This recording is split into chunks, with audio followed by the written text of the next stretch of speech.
Okay, this is Nick Black here in Los Angeles, California, and I'm talking to SusanTyrrell. Now, Susan, let's start at the start, shall we? Good place to start? No, not to start. Yeah, no, we have to. When did you first become interested in acting? I was born actress. I'm just an emoting slob. Very emotional, but a tomboy, and always wanted a pirate. I was a pirate in another life. It was just very hard, you know. What got you interested in doing it as a career? Because I couldn't do anything else. I was very poor in every area except riding horses and climbing trees, and it was very natural. It was too easy. It was the first. I was very lucky, and it all just came to me very easily. Now, I believe that you got a big break when you were cast in Time Out for Ginger. Well, please. Is that right? How boring. Why do we have to talk about that? Well, for a little girl in high school, it was, and then he was very alcoholic, so it was like a brilliant lesson in trusting. I loved him so much, but there was a night where I had to give all his dialogue back to him, but dear and shy, and he was in a lot of pain, so it was a great place to begin my alcoholism. So he taught you how to drink. He was my hero. Really? No. And around this time, Look magazine. Time Out for Susan. Summer for Susan or something? Summer for Susan. Summer for Susan. Where did you get this crap? Now, they did a special on you. Do you remember anything about that? What did they do? Special on me? Look magazine. Oh, it was really nice because I was I was a beatnik kind of kid, smoking grass in the fields of lilies, and just and beginning to read good books, and fell in love with a mandolin player. It was just idyllic youth. And then so my father got me into acting, and the man from the editor of Look magazine lived down the road, because we were in a fabulously wealthy Connecticut town. And he went to this man, and he said, I know this incredible actress, he never said it was his daughter, who has just gotten a lead role with Art Carney to go on tour. The next day a guy found out that it was me. Yeah, but so he still went with it? He thought it was very funny. Yeah. No, he was right, because it was a great story, and I traveled on the train, and the Look magazine came with me, and it was great. It was just the ego, it was just what I needed. So I was very shy and what dumpy. Did they do? They just followed you around? Yeah, they followed me. Everything. Everywhere? Everywhere. It was good. When did your first film come along? The Steven. Well, there's some interesting information in here. My father was an agent. He was a Hollywood agent, loved Clark Gable, was his best friend, and Carol Lombard. They were very good friends with my parents. He had left agenting and went into advertising to New York City, so we lived in a beautiful home in Connecticut, and he would commute. He was allergic to bees. When I was at home alone with him, the first time it stung him, and I called the fire department and saved his life. My mother's British, and very cruel, scary, beautiful woman. They began arguing. Around when I was 16, they were beginning having these terrible arguments. They were a very sexual couple, very beautiful, handsome couple. He got stung on my 16th summer. On that summer, when I was 17, I did Art Carney. And after I came home from the tour and all the adulation, I was out with friends, again, playing mandolins and smoking grass in the field, when he had the last argument with my mother and beat a wasp nest down off a tree with his golf club. Wow. And that's how my father died. So, and then she threw me out of the house instantly. I was out, just out. Why? He didn't have as much money as she needed to save the estate and all the, she was fighting for herself, and I had two younger sisters that had to be taken care of, so I was the first to go, but I was very unequipped. I was 70. It was very heavy to go from such a life of comfort into total fear of New York City and having to survive it. And I saw a lot of horrible things. But I met Richie Pryor, befriended me, and was like a wonderful, he was insane, loaded on drugs. I was totally innocent. I was just pimply and fat. And I worked as a waitress at the Improvisation, which is our big hangouts for comedians and actors. And so through that, and then I became the lead ingenue for Lincoln Center, which was the biggest break. That was It was like classy. With Pacino and people like that? It was Jonaway, Pacino, Bobby De Niro was very close to me, close friend. Beautiful shows, worked with Tennessee Williams, flat on his back, loaded on everything. We did Camino Real with Jean-Pierre Armand, Jessica Tandy. I mean, incredible. And Al Pacino and I was the gypsy virgin. My cherry grew back every full moon. It was the greatest. I had an afro wig, but I had to strip all the hair out so I looked like a black dandelion. and they put these sequins in the hair, the sparklers in this black afro or black dandelion, and it was just like a fairy, an enchanted fairy. Well, I never liked acting. It was all like the better you are, or at least for me, I was so good at it, I had no respect for it. I could, in and out, the old in and out, 8 times a week. Boring now. But I loved applause. And I loved running out and see, I was very concerned that I would get the most in small parts because we were repertory. I did King Lear with Lee J. Cobb, but I wasn't any of the daughters. I was a little monk carrying a torch, One night you'd be in a lead role, and the other night you'd be Backstage, everybody had bars. I hadn't started my bar, but I would drink with all the other great actors. Everybody had their own decor in the dressing room because you were there for a year. When you signed in for the repertory, you were home. And you were home in the most, Lincoln Center? Yeah. Very modern and state-of-the-art. And I made friends with the opera singers, ballet people, everybody that liked to smoke grass. And my dressing room would be like it was great. Now, when did the Stiegel come about? That was your first I don't remember this. I can't go. I don't want to go to the Stiegel. That's boring. I think it was before Fat City, but I don't even remember. But Fat City was very important. Been down there. You're right. I did. Been Down So Long looks like Up to Me is a Richard Farina book. I did a film with Gregory Peck. Shootout. And then Stiegel. But they're like, they were just... But Fat City was the big one. That's what made me quit acting. And then I lived in Colombia. I lived in Morocco, in Colombia, South America, and that is a very high-cultured society, very cultured. Anyway, let's get back to Fat City. Do we have to go over all these things? I hate all this. We'll make it quick. Fat City. My life's so much more interesting than all of this shit. You want to talk about Fat City? Oh, yeah, well, that was very Well, you got an Academy Award nomination there. Right. Did you go to the big... Yes. How was that? Hideous. Really? I was kicked out of my dinner table. Political gesture I made at the Academy Awards. What'd you do? Well, I'll tell you, but the first thing I want to talk about is John Huston. He's a very cruel man, famous for abusing women. There's been worse directors. I would rather work for John Huston any day and be abused the way I was, which I got even, but hurt the way I was by him, than work with any idiot ever. I'd rather, of course I could never, I sawed my teeth on John Huston. He taught me how to defend myself. He attacked me sexually. I could call it rape. What's the word?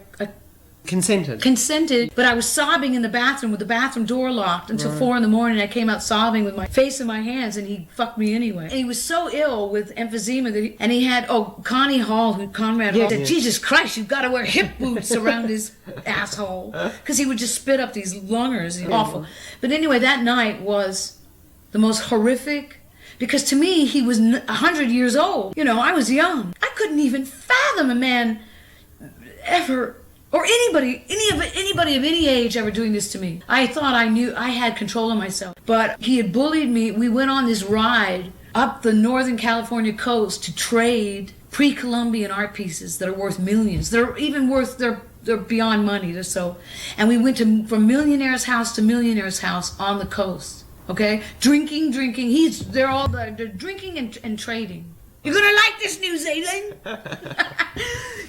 Well, he got a good performance out of you anyway. No, he didn't. No? I got it out of myself. Once he did that to me, when I got on this was before location. I took a houseboat on a river. I hung out with all the black boxers. I brought my dog, plants. I brought plants, potted plants that I liked, and put them on my boat to have my world. And then I ruled. I started ruling. First of all, they couldn't believe how good I was. And Ray Stark came up to me, "You're gonna get an Oscar." I said, I don't care. I was so angry at what he'd done to me that I just, when it was action, I was fucking him every minute with every word I said. I was just gonna, fuck you, mother. Fuck you, you horrible man, for treating me like a poodle. Was that his intention, though? Well, what was his intention? To marry me? To say I love you? Yeah. Did he ever say I love you? He didn't do anything but groan and look at my body and say, God, you're gorgeous. And I was, in the light, I looked at my body and it was like, I am beautiful. I looked beautiful for the first time, and I was disgusted. And that's then the Academy Awards, and then my sister was living in Morocco, and I left for 3 years. I've always left. After every picture, I'm gone for years. You can't build a career this way. And it was always with John Huston in the back of my mind that you have fucked me over and ruined my career, and that I never want to act again. Went really deep. It was a rape. It was a horrible thing.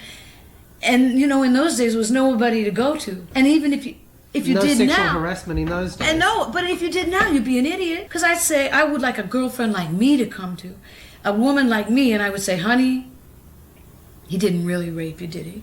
No, but he hurt your feelings, didn't he? Yes. He was mean and awful, and your feelings are hurt, but you don't have to give up your entire life and career. Get strong, go back out, and fuck them. That's right. You know, make love with the people of your choice and fuck them and have a great time. But that took me until today, talking to you right now, to give this advice. It took me this long, you know, to forgive and understand that crying wolf is not necessarily for a woman of power. I don't think you're going to be too powerful. You cry wolf. I'm all for you. If I was your mother and you hurt my child, I'd cut you off. So I'm not a violent woman. I would find you, and I would probably forgive you and see you in prison rotting in hell and speak to you, you know, until you, because I believe people can have redemption, except John Huston. He's beyond redemption. He's long gone now. Oh, yeah, so no, the interesting story is about the Academy Award. So I seem to be running this interview. Go ahead. All right, where was I? Political thing. What's that all about there, Susan? This was the year of Marlon Brando when he sent up the American Indian. Now, a friend of my sister's was 3 years younger who was a tree surgeon. Do you know what a tree surgeon is in New Zealand? What's a tree surgeon? They clip boys out of high school or boys of 50. They start a tree company to manicure people's trees. Connecticut, that's a big job because there's trees everywhere. So you're a tree surgeon, they call it, and professional. Anyway, but they're usually like pot smoking, beer drinking, you know, good looking guys. Stay around town too long and do people's trees. Well, I love this guy, Reggie. I gave him his name, Reggie. He was from a very wealthy family. We weren't romantically involved, but I said, hey, Reggie, I'm nominated for an Academy Award. Why don't you come out here and be my manager? You know, pot-smoking, beer-drinking, wild man from the country. And he did. And he had, like, hair down his ass, you know. And this is 72, is it? This was right after the rock concert in Woodstock. Yeah. So we're very and, you know, and so very pro-Indian and pro anything that will fuck up like a fancy proceedings like the Academy Awards. No, I wasn't going to like light a cherry bomb or anything, but I was enjoying anything that went wrong. And the things did go wrong. Charlton Heston was supposed to be the head of it. He got stuck in traffic, and so they made Clint Eastwood do it. And he tells us before the cameras roll, he says, "I am so fucking mad. I hate this. I hate being up here. Who's ever, I'm gonna get you all for making me do this." He was furious, you know. But there was like 5, 4, 2, 3, 1, Academy Awards, and there's Clint, you know, miserable. The evening's progressing. Charlton Heston gets in, takes over. Ha ha ha! Everybody's backslapping. I was up first because the best supporting actress. Supporting was first, and I lost, and I was relieved because the woman that won was much. Did you ever see The Bad Seed? Yes. Incredible picture. She played the mother, the drunk of the boy that was murdered. Yeah. She won, and I turned to Reggie and I said, and I was clapping. I said, "This is awesome, karma." You know, I said, "I'm really happy for her." But meanwhile, I wanted a beer. You know, and I wanted to get up to the back. So I was, you know, and I'm going out back. I think I'd gone for a beer, come back. I think I was going back to pee because it's such a long evening. I saw in the dark Diana Ross had just lost for Lady Sings the Blues. She is having a total mental breakdown, physically slugging out Berry Gordy, punching him in the face. And I'm going, I can't believe I'm seeing this. It was like awesome. It was like, oh God, you promised me over and over again. Beating him in the chest and face. Promised me. Exactly. That's what she said. Okay. Then I guess I went for a beer or pee. And then I come back. Now it's Marlon Brando's turn. And he wins. Oh, a little prelude. I'm sorry, listeners. This story is a little like a magical maze, but there was a very famous producer that was madly in love with me because of Fat City. I can't remember his name. It was like Mike Frankovich.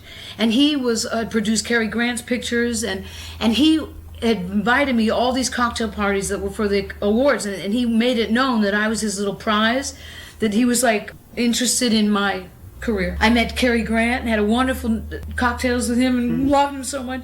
Okay, so I was sitting in the Mike Frankovich section of the Academy Awards. Mike Frankovich has been at the Academy Awards since they began, since the 30s. He's an old man now. And he is like the godfather of Hollywood.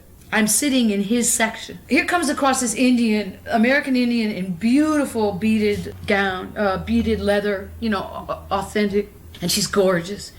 And she says, the famous speech, "He will not pick this up because of the way you're treating the American Indian." Oh boy. Booze. Boo! I mean, at least you could say silence and a little mild applause, or I got the picture right away that how dare anybody boo it? How ignorant.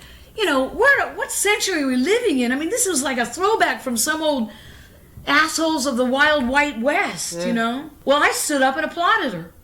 Oh boy. What happened? I was froze out. Well, I did my applause, but I was frozen out of the dinner party. My name was taken off the table for the dinner afterward. Verboten. I never saw them again. I knew when I was clapping, and I saw the looks on their faces, and that's 1972. Well, you meet them, you meet frightened people. But, you know, these ones had no reason to be frightened, but I made a faux pas. A social faux pas. Still, a great actress, or any great talent, is going to be crazy. Is going to be, all right, you call it crazy, I call it emotionally committed to things that they believe, even if it's Vanessa Redgrave, who's for the Badenauer gang, maybe misguided, but you go there until you're very Jane Fonda. You go, and you've got the pussy on you of a woman that can go out there and be you say balls, they say you have the pussy to go out and test the waters and say your feelings. Sometimes you're very wrong. I don't think I was wrong. But from the experience of John Huston and then I went to Morocco, was there 3 years. It was like, I'm over all of this, you know, and then also I'd rather... Did it make you bitter or what? How did it make you feel? No, never bitter. Because all I wanted was just to like have romantic affairs, which I had all over the world. I was carried away with many beautiful men, and I just like, you know, I've just had a fabulous life. Very la dolce vita. How could Hollywood cannot compare to my life? And then when you are hired for something that is humiliating, because after I adore film. I love great film. I love it so much that when some scum comes around, and it's all over the place now, like civilization is just getting worse and worse. But then I love rap music. I love bad black music. I love it. I find it very bad. I am bad. I'm a pirate, you know. I've been marching around the planet, like finding myself, and then my biggest dread is to like go on a meeting for some piece of shit and have to meet these idiots, these unborn fools. You know, and they don't. Maybe they can hardly remember me. I said we can rent it at the fucking video store, but I can't even read for you because I don't care. But that's when I tell you how much I love Mike Lee. I love Mike Lee. I love Jane Campion. I love certain, you know, like very few American. I don't know. I love Chinese pictures. I want to do my little show. This is the Whatever Happened to SusanTyrrell show. Okay. Let's see now. Me. Whatever happened to SusanTyrrell? Well, my career bombed. I went crazy. I went into a mental institution, but sprang out. I bought a pair of squeaky shoes. I learned to play the bongos. And now I'm happy. I don't care what your lifestyle is. Everybody's working so hard. You've got a veritable army around you to make something incredible. And what do they make? Crap. Even when they think it's good, it sucks. Somebody like Mike Lee, he doesn't think that way. He's doing something from dirt, from shit, you know. He just puts he digs into real people. And I love Mike Lee. Mike Lee, if you're listening, I love you. Mike Lee. All right, so Catch My Soul was supposed to be a musical version of Othello. A year later, you could find it at an outdoor, open movie theaters, drive-in thing, you know, with a bunch of bikers and stoned out people, and they would put it together with, they changed it to Santa Fe Satan. Yeah, with biker movies. Our supposed Othello, okay? It was crap. It was like a rocket, but it could have been brilliant. Richie Havens, do you know him? Down Under? And he has no teeth, and proud of it. And he's brilliant in Woodstock, and he is the biggest pot smoker I have ever witnessed in my entire life. He had this hammer. Why he lost all his teeth? No, I think that he could care less about his teeth. He's awesome. The guy is awesome. But he would have buds that were like big as trees. They would be purple, you know, and pink. I mean, like, this, what's this? Is this 6 inches? Like, 6 inches long? And they'd be in these velvet-covered boxes of like, this was like a connoisseur of the most awesome weed from all around the world, right? From sun up to sundown, riding as Othello on a donkey in the desert of Santa Fe, New Mexico. Then the acid hit town, and everybody was on LSD. Surprising that the film I got had made. a blast. Oh. I've never seen any never movie seen I it? made. I have videos of what I love Andy Warhol's Bad. That's one of my Andy Warhol's Bad. Fat City. Oh, Forbidden Zone is like my ultimate. Can you get that down under? Wait, It's in the cult section. Seen Forbidden City. Forbidden Zone. The Oingo Boingos it's a rock musical of the most awesome. If anybody cares about me tonight while you're listening to me, I wish you'd go get this incredible movie. It's in the cult section. It's animation, punk rock, and Hervé Villechaize is the little French midget that was in The Plane Boss. Well, he and I lived together for 4 years. We were I absolutely love him to the... I would say to him, if you fuck me and I hear about it, that's a joke. But he had a very tiny dick, but he had a big knife he kept under his, because he was a paranoid midget. And he always had this big boomerang under the pillow. He suicided, actually, didn't he? No, he had to go. He turned into a Mexican bartender. I told him, I said, God, you used to be this French prince, and now you're a cheesy Mexican bartender. All this money you've made. He goes, yes, you're right. He says, all I want to do is fuck 7-foot-tall showgirls. What happened to our beautiful days together? We were very great friends. What did he do with his money? Blew it. Gambled it. He was a big gambler. He was he was just a cheesy guy. He turned into, when I knew him, he was trying to raise tomatoes bigger than him. Hydrotherapy. Yeah. He was in his zucchinis, giant zucchinis and any big vegetable that was bigger than Hervé. He was a scientist too. I mean, beautiful. Yes, I miss him very much. Oh, I just wanted to mention, listeners, New Zealand. What's the accent like? I love you all down there. It's like this, Susan. Oh. Hello, pussy on the barbie. How they hanging? Oh, I love you, New Zealand. Anyway, where was I? Oh yeah, the cinematographer of Forbidden Zone shot Citizen Kane, Greg Toland. So you're gonna really... Dude, wasn't he dead though? When he shot it, I don't think so. No, I thought he died after Citizen Kane. Of course he died. No way. He shot a lot of fabulous. Greg Toland, if you watch your... I don't know what you get down under. Now we've got Ted Turner's channel, which gives us all these great old movies and the classics and the learning about... I'm crazy for old movies. You know what I wanted to say was that I didn't want to do this interview because I told you this. I'm really glad now because I'm really happy. But when I was in bed and asleep and I was thinking of all the excuses I was going to. No, I was. I really was. I was trying to get out of this, but I just didn't want to do it. So, and I'm asleep. I'm sort of half asleep, and I thought, but maybe I can meet a New Zealand pal.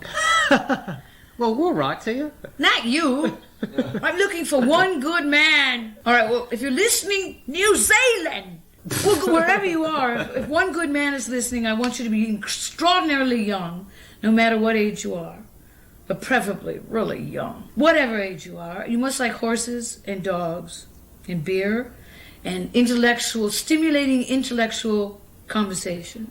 So this is an invitation for you, if you're listening to me, and you can reach me through Nick Black. You got it, New Zealand? I'm waiting for you in Echo Park. Just write to me anyway, everybody. And boys and girls and everybody, just write to me because I love to I have people write me from all over the world, so. Hello, New Zealand? Pussy on the barbie? Alrighty. All right, what's next boring? Okay, what other let's boring... talk a few of the play. Landscape of the body. What's first that of all, about? we need cigarettes. Here, this is me walking to get my cigarettes. Who gets the cigarettes? Oh, you know who I love? Who's that drag queen from Australia? I met her. I love her so much. Dame Edna. Oh, I love Edna. She came to my art openings. Barry Humphries. Barry is the greatest. Just to diverse for a second. I saw he did a great reading from his book at an art gallery. Yes, the Dame Edna book, but it was in one of those fucking art galleries that I hate. Like lousy wine and these hideous people sitting there trying to be polite and everything. But thank God, there was a screaming baby of about 2 weeks old. I mean, it was an infant, or maybe 3 weeks. And you know what that's like. And he handled it, I'm telling you. He came down. Now, this is a 3-week-old baby. I mean, first of all, mother wouldn't just give it to anybody, 3-week-old. Picked it up with the most, as Dame Edna. Went back up to the podium and held this baby. It was hilarious. It was absolutely hilarious, but the baby was so happy. I mean, there was just this this great maternal transvestite Barry Humphries bonding synchronicity of a true genius. Enough said, all right. But I saw his girlfriend. Baby, hunk of woman, young and gorgeous. And I met him while he was getting dressed. All right, next, more about me. Hannah and Why Her Skirts Can't Stay Down. It was a very gay theater by a very famous gay. He died of AIDS. I can't remember his name. It's going back, but he got a lot of success from his plays.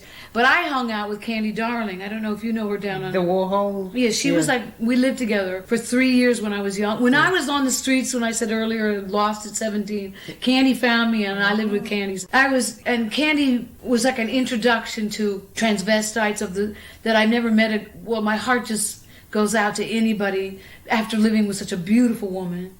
A beautiful woman who was a mother to me and a real pain in the ass sometimes, but a real mother, a real person, you know, giving me, she said, SuSu, don't ever let men make you mean. She said, write that across your forehead.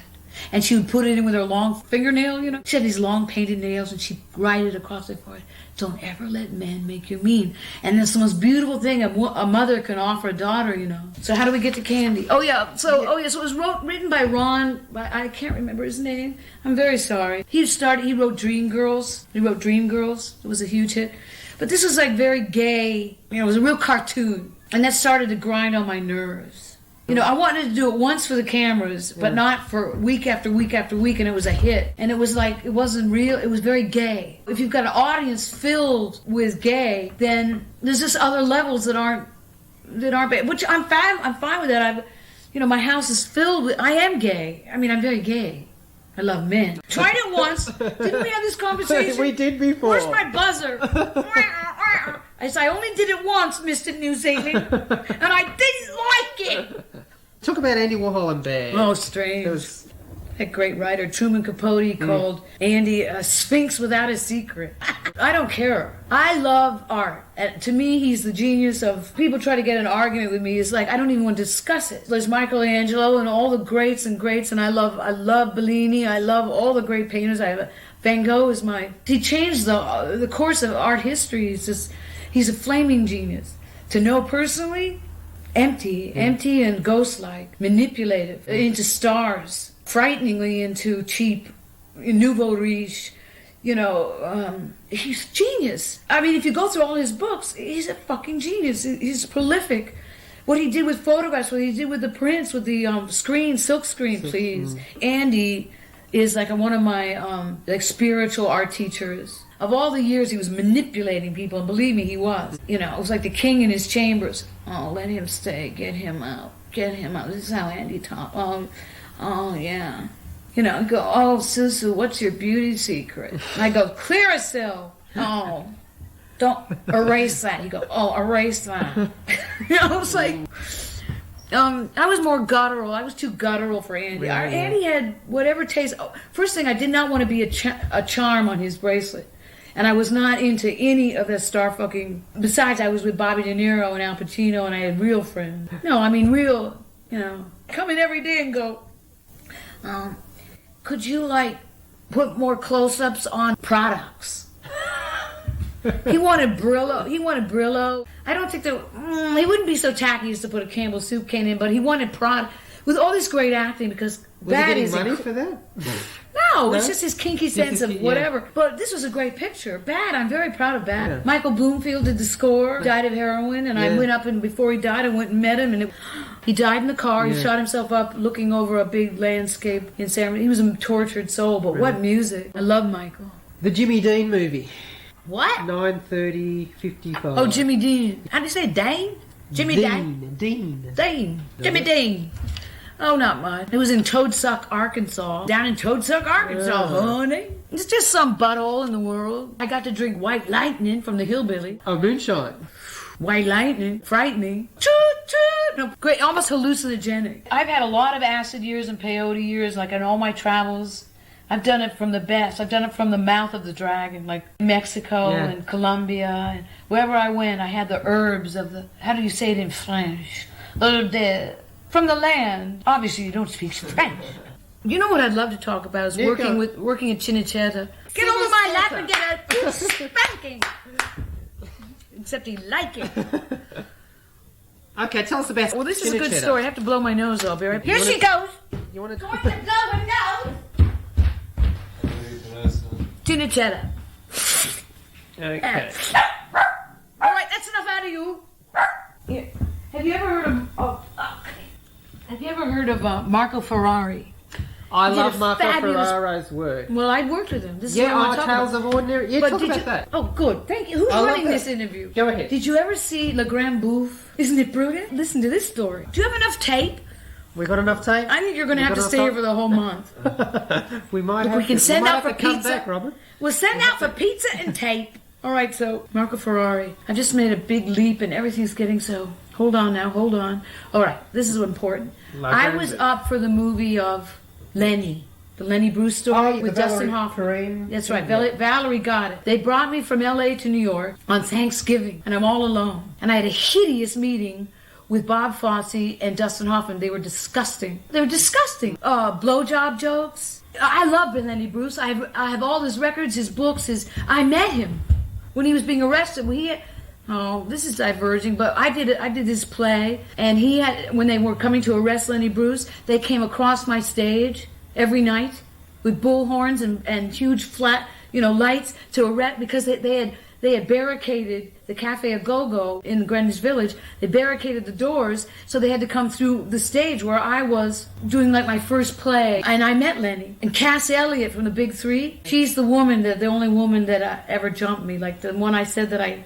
Yeah, well, really? I didn't do her, but she jumped on me, but then I flipped out. Plus, I loved her as a friend, I never knew, and I was a little girl, and I never knew that this was in her mind. Jump me. Ooh. I was horrible. But when I never, did it, I loved her, and I cried a little bit, but it was just too much country for me to... Too much country. So anyway, and that's the truth, Mr. New Zealand. All right, so where are we? We're in with Marco and Lenny. Lenny Bruce. Oh, yeah. How this all...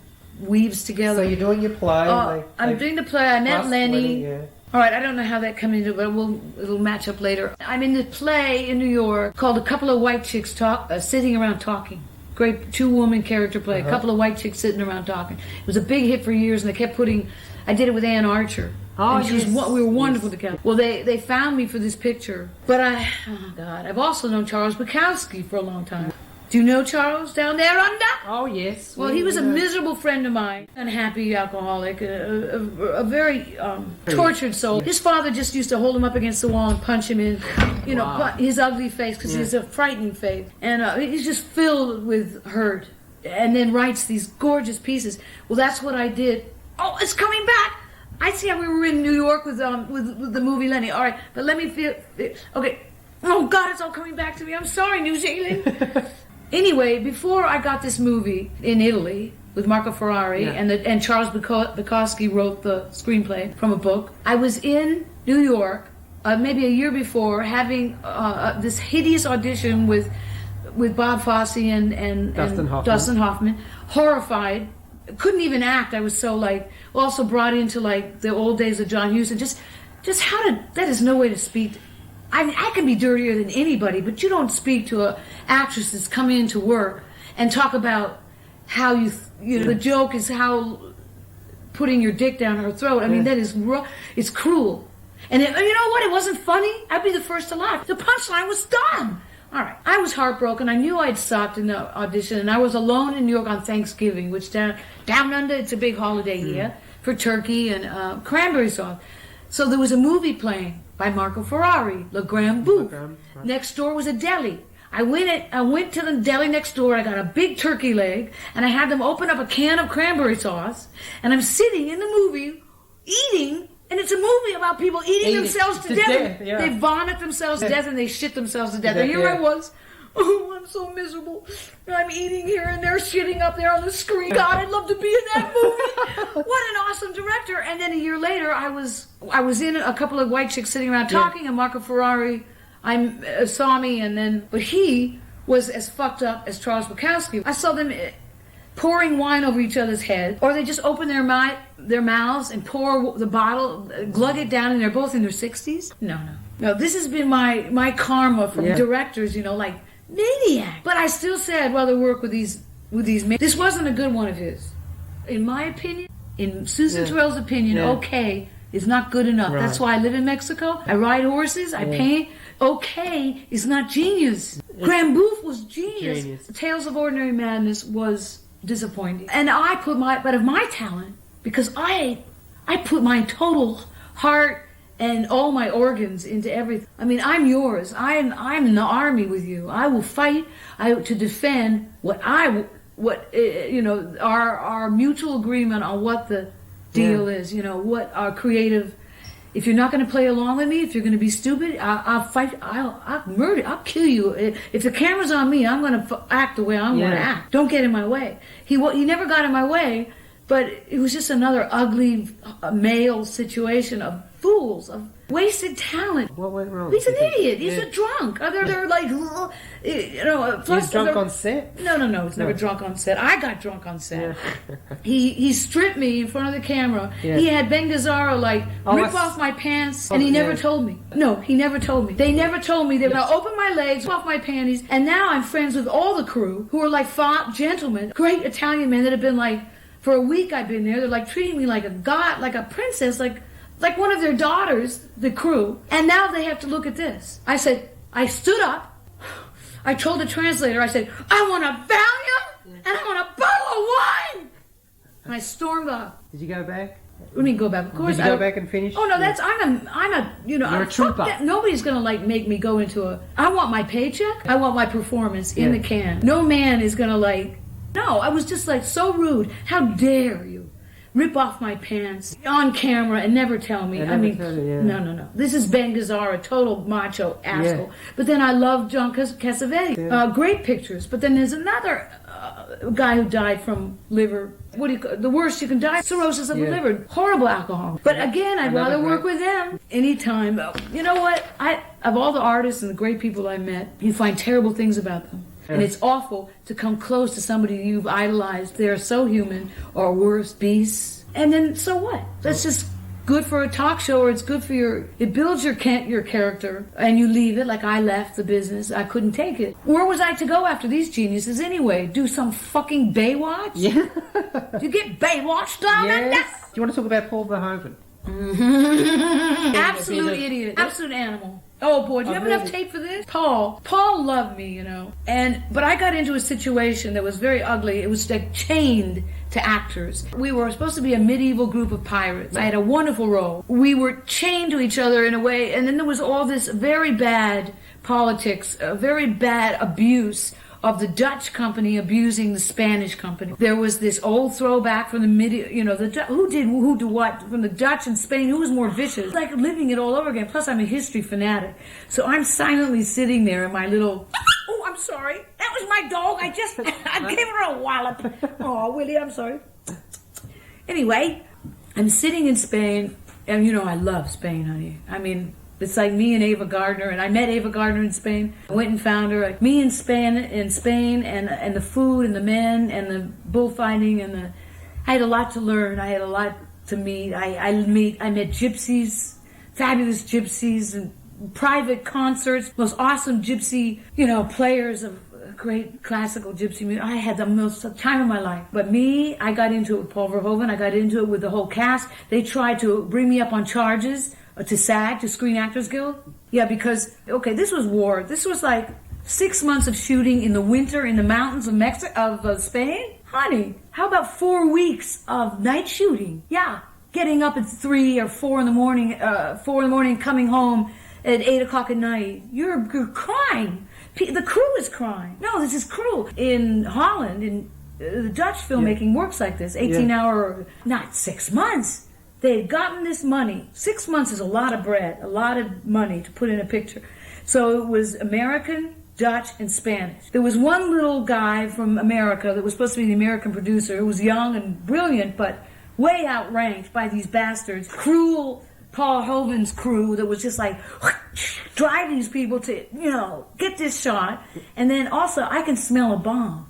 I can smell a bomb when I'm in the picture because you know why? I never read the script. I open up 5 pages and I fling it across the room, and all I do is I underline my parts, and I never read the script, and that's what I've done with about everything I've ever been in, maybe even Fast City. Wow. Yeah, because my training at Lincoln Center, being in the repertory, was here's your part. I never even read it then. Because I would say, how exciting to sit around the table that day and find out if you killed anybody or if you were the lover or find out live. Because I know all the actors. I'm also supposed to be this child genius. So I would just sit there and read and go, oh my God, I made a big mistake there. Or, oh, God, that's what happens. Or, it was awesome, That habit kind of carried on in film. I never read a film script. But if they were bad, it was, fuck this.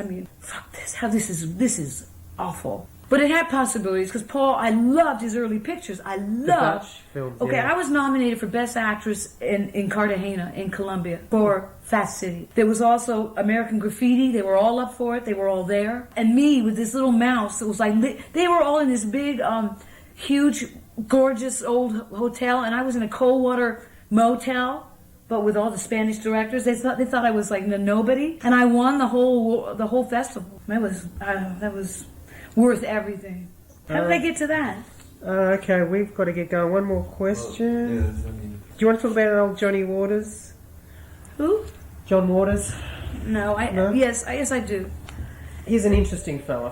He's fascinating. Yeah. We call him the mortician. Yeah.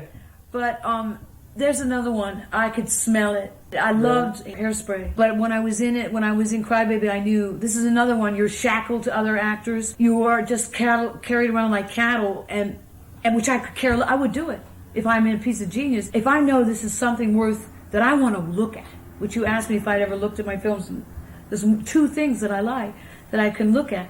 In this case, I knew, and we had to be there 3 months, and I knew in the third week this sucked. This was not going to happen. So, but I think again, I just have I make my own life. I meet the townspeople. I have my drivers. I go out. I'm being paid a lot to be so miserable. So, but I also love pictures. John, I'm very dangerous when I'm bored. I was bored to the max. So what did you do? Just got really wild. In what way? Went to a lot of black bars, and had like a lot of on the top floor there was Johnny Depp's suite, Iggy Pop's suite, and my suite, and it was like a 3-way huge festival of like the most awesome non-stop orgies of every kind of abuse, of fabulous, hilarious pranks and non-stop everything. Get the picture?